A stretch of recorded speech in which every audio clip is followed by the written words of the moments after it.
If you're not going to watch all 7 kids so I can network, then don't even bother coming." My sister Lenora's voice was sharp, dismissive, the tone of someone giving instructions to a subordinate who missed a shift. My parents were on speakerphone in the background, chiming in to tell me I was being unreasonable, selfish, and difficult. I stared at the booking confirmation on my screen. $36,000. That was the cost of the luxury ski trip to Vail that I had fully funded. The glass mansion, the first-class flights, the private chef, all paid for by me, the selfish one. I took a deep breath. I was calm, cold.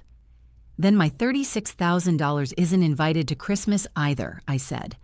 I hung up before she could respond, and then I canceled every single travel plan I had made for my sister's family. My phone exploded. To understand why I'd agree to fund a $36,000 vacation in the first place, you have to understand my family dynamic. I'm a luxury event planner. My life is logistics, precision, and the ability to make impossible things happen for very rich people. I negotiate 6-figure contracts.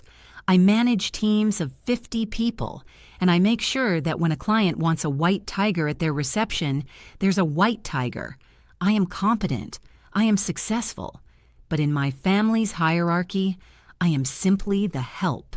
My sister Lenora is different. Lenora is 30, beautiful, and drowning in a lifestyle she can't afford. She describes herself as a lifestyle curator on Instagram, which mostly involves posting pictures of lattes she bought with maxed-out credit cards. She's the golden child, the main character, the one whose tantrums are treated like natural disasters we must all brace for.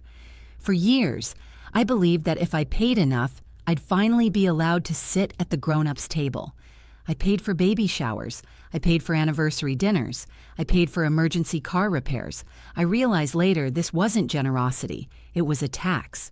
The family tax is the fee you pay to be tolerated by people who share your DNA. It's the belief that affection is a subscription service, and if you stop paying, your access is revoked. I paid the tax because I thought it was the price of admission.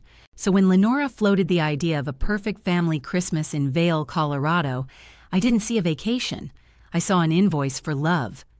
"It has to be the glass mansion," she insisted, sending me a link to a property that cost $12,000 for 4 nights. "We need a private chef for Christmas Eve. It's the only way it will feel special." I looked at the numbers. $36,000 all in. It was a down payment on a house. It was a year's worth of savings. But I saw my parents, Naomi and Lemuel, nodding along, talking about how magical it would be. I saw the way they looked at Lenora, like she was the sun, and I was just the gravity keeping her in orbit. "I'll cover it," I said. "Consider it my gift." The tax was paid. I thought I had bought my seat at the table. Then came the phone call. "Big news," Lenora said, her voice bright and fluttery. "I invited the Ashfords to stay with us." I froze. The Ashfords were an influential local family Lenora had been desperate to impress for months. They were wealthy, chic, and had no idea Lenora's affluence was a house of cards built on my bank account. "Where are they going to sleep?" I asked. "The house only has 4 bedrooms." "Oh, we figured it out," Lenora said lightly. "Hunter and I will take the master. Mom and Dad will take the second suite. The Ashfords need the other 2 rooms for them and their 4 kids." I did the math. That left no rooms. "Lenora, where am I supposed to sleep?" "Well, that's the other great part," she said. "Since there's no room for you to ski anyway, you can just stay in the bunk room with the kids. It's perfect, because you can watch them while we're all on the slopes. Mrs. Ashford wants to do some networking, and I really need this, Kelsey. You don't mind, do you? It's for the family." She wasn't inviting me on a vacation. She was hiring me for a job. She had taken the $36,000 resource I provided, leveraged it to impress strangers, and demoted me to unpaid staff in the house I had paid for. "I am not coming as the nanny," I said, my voice firm. "Don't be so dramatic," she snapped. "If you're not going to help, then don't come." And just like that, the contract was broken. The family tax was no longer enough. She wanted my dignity, too. Tears are a waste of billable hours. In my profession, when a ballroom floods an hour before a wedding or a vendor quits, you don't panic. You assess the damage, calculate the cost, and execute the solution. Lenora had just breached the contract of our relationship.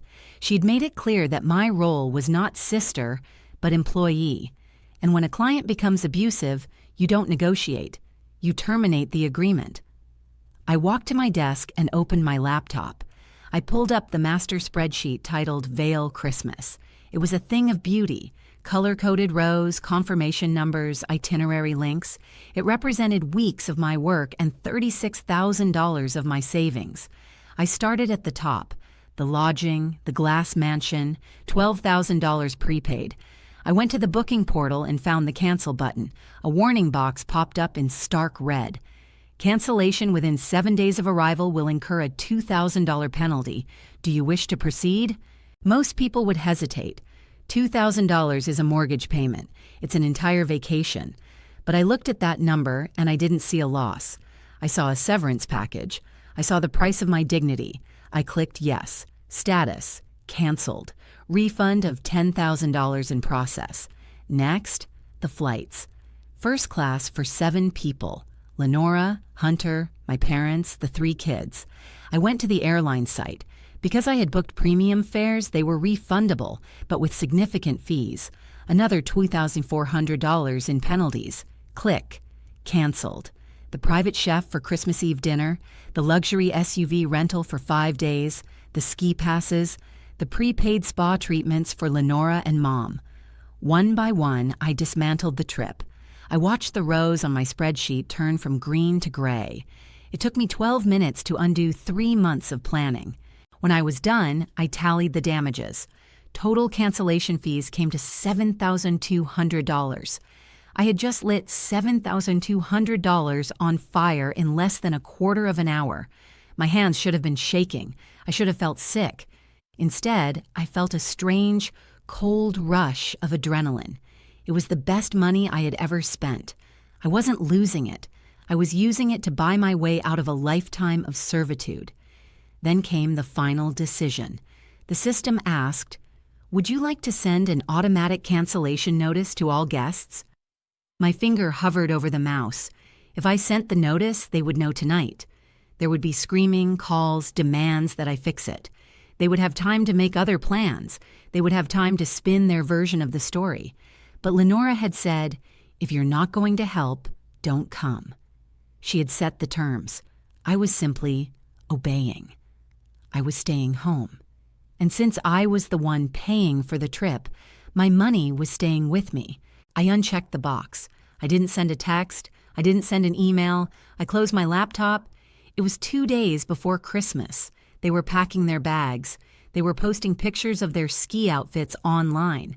They had no idea they were holding tickets to a vacation that didn't exist. I poured myself a glass of wine, sat by the window, and watched the city lights. The clock was ticking toward their arrival at the airport, and for the first time in years, I wasn't stressed. I was waiting. The silence broke at 5:03 a.m. on Christmas Eve morning. My phone began a frantic, buzzing dance that wouldn't stop. I picked it up. 18 missed calls, 12 texts. "Kelsey, we're at the counter. They can't find the reservation." "Kelsey, are you awake? Call me now." "Kelsey, they're saying the flights were canceled yesterday. Is this a joke?" Hunter. "Kelsey, answer the phone. This isn't funny." Lenora. "The influencers are watching me. Fix this." I sat up, wrapped myself in a quilt, and drank the coffee I'd prepped the night before. I watched the messages pour in like dispatches from a market crash. The panic was palpable. But what struck me most was not the fear, but the arrogance. Even in the face of disaster, Lenora wasn't worried that her kids were cold or disappointed. She was worried about appearances. The Ashfords were right there in the terminal with their piled-up luggage, watching the perfect trip dissolve into chaos. For Lenora, this wasn't just a logistical failure. It was a wound to her ego. The tone of the messages shifted at 5:45 a.m. "Kelsey, you canceled it. The agent just told me. Canceled at customer's request." "Kelsey, you actually canceled it? How could you do this to me? Do you have any idea how bad I look right now? Mrs. Ashford is staring at me. You have ruined my life. She didn't ask why. She didn't apologize for the ultimatum. She went straight into victim mode. I was the villain who had maliciously destroyed her reputation. Then came the voicemail. I put it on speaker. "Kelsey, pick up the damn phone!" Lenora's voice was ragged, bordering on hysterical. "We are standing here with 7 kids and a week's worth of luggage and nowhere to go. You need to rebook this, right now. Put it on your card. I don't care what it costs. Fix it before the Ashfords realize what's happening." Behind her, I could hear a tired child crying and the sharp voice of Mrs. Ashford asking, "So, is there a plane or not, Lenora?" I didn't smile. I didn't feel joy. I felt a profound sense of validation. They were exactly who I thought they were. I typed out my first and only response of the morning. "You told me that if I wasn't willing to work, I shouldn't come. I took your advice. I'm staying home. And since I paid for the trip, my money is staying with me." I hit send. Then I muted the conversation, put the phone down, and went to make breakfast. Somewhere in an airport terminal, my sister's world was burning down. But in my kitchen, it was quiet. By 8 a.m., the reinforcements had arrived. My parents, Naomi, and Lemuel were awake and furious. I knew exactly how Lenora had framed the story. She would have told them I forgot to book it, or there was a system glitch, or that I was having a breakdown. She would never admit she gave me an ultimatum. My phone lit up with my father's name. I let it ring. Then my mother's. I let it ring. The texts started. "Mom, call us immediately. Lenora is hysterical. She says you canceled the trip out of spite. What is wrong with you? Dad, you need to fix this right now. Book whatever is available. I don't care about the cost. Mom, don't you do this to your sister. Dad, you are being so selfish. Mom, you are a terrible daughter. You are tearing this family apart over nothing. Dad, I raised you better than this. Mom, you should be ashamed of yourself. The children are crying in an airport because of you. How do you sleep at night?" Reading them felt like a performance review of my own guilt. I felt that familiar pull to fix it, to apologize, to pay the tax. But then I looked at the spreadsheet. I looked at the $7,200 I had paid to be free of this. I wasn't going to argue. I wasn't going to cry. I was going to handle this professionally. I opened the family group chat. I took a screenshot of the text Lenora sent me 2 days earlier. "If you're not going to help with the kids, then don't come. We'll have a great time without you." Then I took a screenshot of the hotel cancellation receipt. It was timestamped 12 minutes after her text. The reason for cancellation was clearly marked in bold. "Canceled at customer's request." I uploaded both images to the chat. Then I typed, "I accepted her invitation to stay home. My wallet stayed with me." Message sent. The chat went silent. The typing bubbles appeared and disappeared. They had no response. They couldn't claim I was crazy or forgetful. The receipts were right there. They had tried to bully me, and they had lost. But it wasn't over. This was a termination of a hostile client relationship, and I needed to secure my assets. I called my concierge service. "I need to put a block on all travel bookings under my name for the next week. No authorized users, no family members. If anyone calls claiming to be me or my assistant, do not process the charge." "Understood, Miss Kelsey. Account locked." Then I went into my online banking. I froze the supplementary card I had given my mother for emergencies years ago. I checked my recent activity. Nothing pending. I was secure. They were stranded in an airport shouting at each other while I was in my living room protected by layers of passwords and credit limits. Then, just as I was about to close my laptop, an Instagram notification popped up. A direct message request. It wasn't from my family. It was from Mrs. Ashford. "Hi, Kelsey. So sorry to bother you. We're at the airport and it's total chaos, haha. Lenora is saying there was a booking error. Anyway, I just got a payment request from her for $8,000 for our share of the cabin. I thought you said you were covering everything. Just wanted to check before I send it. Hope you're okay." I read it twice, then a third time, just to make sure I wasn't hallucinating. $8,000. Lenora wasn't just using me for a free $36,000 vacation. She wasn't just demoting me to an unpaid nanny. She was double dipping. She had told the Ashfords the trip was a shared expense and was charging them for lodging I had already paid for in full. She was going to pocket their money and let me foot the bill. She was profiting off my generosity. She was scamming her own friends using my credit card as collateral. It was breathtaking. It was criminal. Any lingering trace of guilt vanished instantly. This was no longer a family dispute. This was fraud. I didn't hesitate. I didn't call Lenora for an explanation. I went straight to the source. I typed my response to Mrs. Ashford. "Hi, Mrs. Ashford. I paid $36,000 for the entire trip, including the cabin, months ago. However, I canceled the reservation yesterday when my invitation was rescinded. Do not send her money. She is charging you for a vacation that I paid for and that no longer exists." I attached the cancellation receipt as proof. Sent. I watched the read indicator appear, then the typing bubbles. Then they stopped. Silence. I pictured the scene at the airport. Mrs. Ashford, with her designer luggage, reading my message, looking over at Lenora, who was probably still screaming at some poor gate agent about a system error. The dawning realization that she wasn't just stranded, she was being scammed by the woman she was trying to impress. This was the final blow. Lenora wanted to be a socialite. She wanted to be high society. Well, in that world, reputation is currency, and I had just declared her bankrupt. The fallout was immediate and total. I didn't need to be there to see it. The texts told the story in real time. Mrs. Ashford confronted Lenora in the middle of Terminal 3, shouting. According to a text from my cousin who follows Mrs. Ashford and saw her cryptic post about fake friends, she told Lenora she was disgusted and embarrassed for her. Then the Ashfords did exactly what people with money do when faced with an inconvenience. They threw money at it.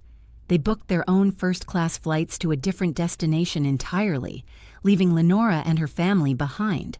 Lenora was alone. No influential friends, no free mansion, no audience. Just an angry husband, 3 crying children, and a mountain of luggage in a crowded airport on Christmas Eve. Because it was Christmas, there were no flights available, no luxury SUVs. The only thing they could find was an economy minivan rental and a room in a roadside motel 6 hours away from the ski slopes. At 2 p.m., my phone rang. It was Lenora. I answered. "Kelsey?" Her voice was unrecognizable. The sharp, entitled tone was gone, replaced by a broken, hitching sob. "Kelsey, please, we're in some motel room. The heat is broken. The kids are cold. Hunter is furious with me. Please, I know you have points. I know you have connections. Can you just book us a room? Anything decent. Please. I'll do whatever you want." It was the moment I had waited for my entire life. The golden child reduced to begging the staff. The power shift was absolute. She was no longer the main character. She was a cautionary tale. I listened to her cry. I heard the background noise of an old TV and her husband yelling something about financial ruin. "You wanted to be the main character, Lenora," I said, my voice calm, almost gentle. "Well, this is your plot twist. You're the mother. Figure it out." "Kelsey, please. The children have parents," I said. "And for the first time in their lives, those parents are going to have to pay their own way." The call ended. I blocked her number. I blocked my parents. I blocked Hunter. I blocked Mrs. Ashford for good measure. I sat in my quiet apartment surrounded by the piece I had purchased for $7,200. It was a bargain. The new year found me in Cabo San Lucas. I was lying on a daybed in a private villa, watching the Pacific Ocean crash against the rocks. The air smelled of salt and lime. It was 75 degrees. The villa cost $8,000 for the week. The flight was first class. The tequila was top shelf. And best of all, I paid for it with the refunded money from the canceled trip. My family tax had been returned, and I'd reinvested it in myself.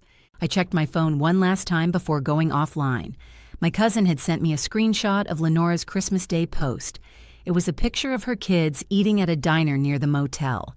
The caption read, "Making the best of a tough situation. Family is what matters, even when others try to ruin it."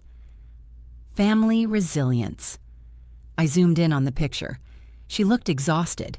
Her hair was a mess. No filter could hide the misery in her eyes. And in the comments, Mrs. Ashford had left a single emoji, a snake. I smiled and deleted the picture. I thought about calling my parents, maybe offering a truce now that the dust had settled. But then I realized something profound. I didn't miss them. I didn't miss the emotional blackmail. I didn't miss the feeling of being a walking ATM. I didn't miss the conditional love that evaporated the moment the check cleared. I had spent my entire life believing that family was a birthright, that because we shared blood, I owed them access to my life, my resources, my peace. But sitting here in the sun, I realized that access to me is a privilege, and they had lost it. I opened the group chat one last time. Naomi, Kelsey, please call us. We need to talk about this. Lemuel, this has gone on long enough. Lenora, I'm sorry, okay? Just answer the phone. I didn't type a reply. I didn't need the last word. My silence was louder than anything I could ever say. I tapped Leave Group. Then I blocked the numbers, set my phone face down on the table, picked up my margarita, and closed my eyes. The only sound was the ocean, vast, indifferent, and free.